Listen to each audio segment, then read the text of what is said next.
কেন্দ্রীয় ছাত্র সংসদ নীতিমালা অনুমোদন এবং নির্বাচনের সুনির্দিষ্ট রোড ম্যাপের দাবিতে ভিসি ভবনের সামনে অবস্থান কর্মসূচি পালন করেছে জগন্নাথ বিশ্ববিদ্যালয়ের শিক্ষার্থীরা।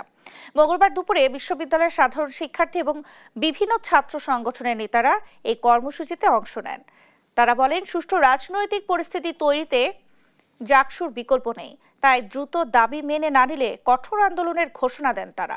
চলতি বছরের 30 জুলাই শিক্ষার্থীরা জাকসুর রোডম্যাপ এবং সম্পূরক বৃত্তির বিষয়ে সুস্পষ্ট ধারণা দেওয়ার জন্য প্রশাসনকে 2 দিনের আলটিমেটাম দিয়েছিলেন, কিন্তু প্রশাসনের স্পষ্ট বার্তা না পাওয়ায় অবস্থান কর্মসূচি পালন করে শিক্ষার্থীরা।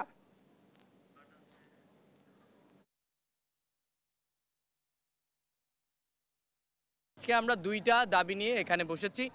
আমাদের দাবি আদায় না হওয়া পর্যন্ত আমাদের এই কর্মসূচি চলবে এবং পরিস্থিতি পরিবেশ বিবেচনা করে আমরা আরো কঠোর থেকে কঠোর দিকে আমরা দাবিতে হব। দাবি আদায় না হলে লাগাতার এরপরে প্রোগ্রাম আসতেই থাকবে।